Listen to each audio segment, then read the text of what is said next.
My name is Barrett Jensen. I'm a private pilot student here at Liberty University, and today I'm going to be talking to you guys about power on and power off stalls. So what is a stall? A stall is when the smooth airflow over the wing, over the top of the wing, is spoiled because of an exceeded critical angle of attack, which causes that airflow to be interrupted, and the aircraft will start to lose lift because of it. So stalls can happen at any airspeed, any altitude, and any attitude that a pilot may be in. So that critical angle of attack always remains the same no matter the circumstance. So how can you recover from a from a stall? It's fairly simple procedure. You push the nose forward to start, then you roll your wings level, and then you add full throttle, and you pitch for your best rated climb speed, which for us here at Liberty, it's VY of 74.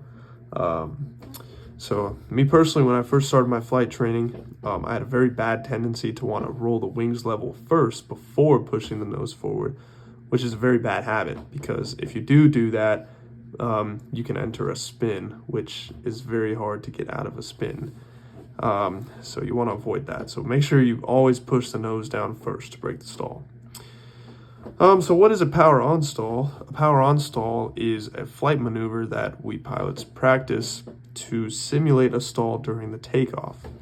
So what that looks like for us, to set up that maneuver, you want to pull the throttle to 1500 RPM, pitch the nose up to hold your altitude as you start to lose power and you lose airspeed. And then once you get to about 74 knots, you want to add full throttle and then slowly start to pitch the nose up to get to that critical angle of attack. Once that stall is imminent, then, like I said, you can begin that recovery process. Push the nose forward, roll your wings level, add full power, which in this case power is already full, and then you want to pitch for your best rated climb speed, which is VY. What you want to avoid doing during any of these stall maneuvers is, once you recover, pulling your nose back too much, because if you do that on your recovery, you're going to enter what's called a secondary stall, which is basically kind of what it sounds like, another stall right after you recover from breaking that first stall. So you want to avoid that. So what is a power off stall? A power off stall is kind of the opposite of a power on stall. This maneuver is practiced to simulate a stall during landing. So the setup's a little bit different. You want to pull that power back to 1500 RPM,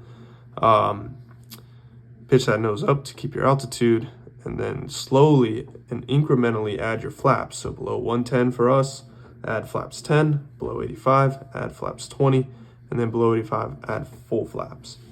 And then once you do that, you want to establish a nice stabilized descent of about 65 knots and slowly start to pull that nose back towards that critical angle of attack. Once that nose gets to about the stall point, the critical angle of attack, and that stall is imminent, then you can begin the recovery process, which again is a little bit different than power on stalls.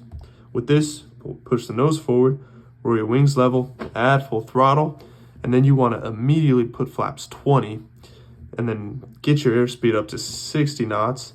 Then you want to go flaps 10, get your airspeed up to 65 knots, and then you can put your flaps up. We do that because if we just go flaps up right away, you're not going to have any lift left to keep your aircraft afloat. So if you were to do that, like let's say you're close to the ground, beginning to land, and you do stall, and you put your flaps up right away, you're going to plop down to the ground because all your lift is gone. So we need to make sure that we incrementally use our flaps when we do practice this maneuver. So why is it useful for us as pilots to even practice these maneuvers? I believe it's very useful because we get a feel for what a stall feels like.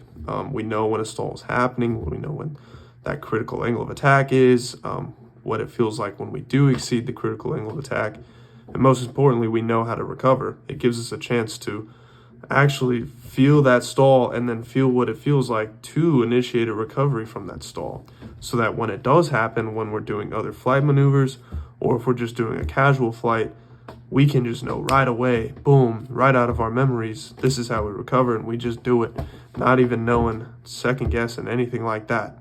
So it's super important for us as pilots to be able to recover, know how to recover, and also to know when stalls can occur, where that critical angle of attack is, where that airspeed is, knowing what phases it can happen in. It can happen at any altitude, any airspeed, any attitude. So we need to be aware of that as pilots while we're making these flight maneuvers. And yeah, so here's my references. Use the FAA Airplane Flying Handbook and the AOPA. Looked at a few maneuvers there to help recover from power on, power off stalls. So thank you guys very much.